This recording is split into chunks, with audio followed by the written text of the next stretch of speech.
போட்டு வந்திருக்கீங்க. ஜெயலலிதா பத்தி தானே பேச போறீங்க? ஓ, ஜெயலலிதா பத்தியா? கேட்கலாமே. ஜெயலலிதா தனிச்சு போட்டிடுவாங்களா இல்ல கூட்டணி வச்சுப்பாங்களா? முதல் தடவையா ஜெயலலிதாவுக்கு குழப்பம் வந்திருக்கு.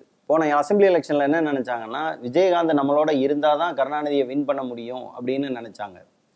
போன பார்லிமெண்ட் எலெக்ஷன்ல என்ன நினைச்சாங்கன்னா, நம்ம தனிச்சு நின்னாலும் ஜெயிக்க முடியும் அப்படின்னு நினைச்சாங்க. ஆனா இந்த தேர்தலில் அவங்க அப்படி முடிவெடுக்க முடியாத அளவுக்கு குழப்பமா இருக்காங்க. இப்ப கருணாநிதி என்ன நினைக்கிறாருன்னா, யாரு வேணாலும் என் கூட சேருங்க. அது மாதிரி ஜெயலலிதாவுக்கு வெக்கத்தை விட்டு சொல்ல முடியல. அதனாலதான் அவங்க தவிச்சு போயிருக்காங்க. சரி, அப்படி ஜெயலலிதா கூட்டணிக்கு தயார்னா யாரெல்லாம் அவங்க கூட போவாங்க? இன்னைக்கு இருக்கிற நிலைமையில பிஜேபியில ஒரு குரூப் அதிமுகவோட கூட்டணி வச்சுக்கணும் அப்படின்னு நினைக்கிறாங்க.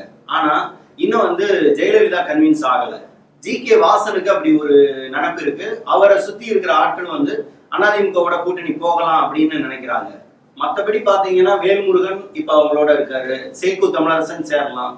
வேற யாரும் சேரலாமான்னு எனக்கு உடனே சொல்ல முடியல. என்ன சார் இவ்வளவு யோசிக்கிறீங்க? வேற யாருமே இல்லையா?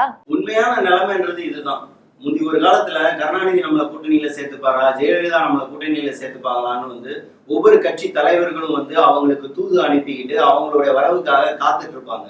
ஆனா இன்னைக்கு இந்த தேர்தல்ல யாருமே அவங்களுக்கு நாங்க கூட்டணி வச்சுக்கிறோம், நாங்க வர்றோம் அப்படின்னு சொல்லக்கூட யாருமே தயாரா இல்லை. எனக்கு தெரிய எலெக்ஷனே வைக்காம தெரிகிற ஒரு ரிசல்ட்னா இதுதான். என்னோட சாதனைகளை சொல்ல ஒரு நாள் பத்தவே பத்தாதுன்னு சொல்லிருக்காங்களே. இந்த 5 ஆண்டு காலத்தில் நாங்கள் செய்துள்ள சாதனைகள் முழுவதையும் சொல்லி முடிக்க வேண்டும் என்றால் 36 நாட்கள் நான் பதிலுரை இங்கே வழங்க வேண்டும். ஆமா, அவங்க 36 நாள் வேணும் அப்படின்னு சொல்லியிருக்காங்க.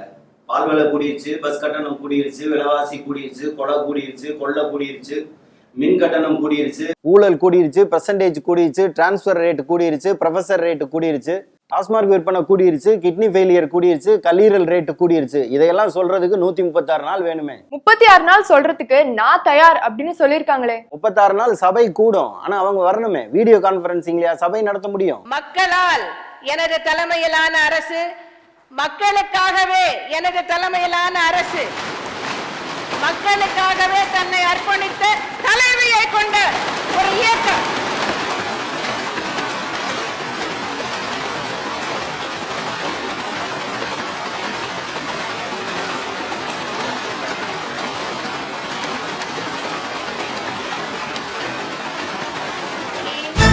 ஒரு நாள் போதுமா,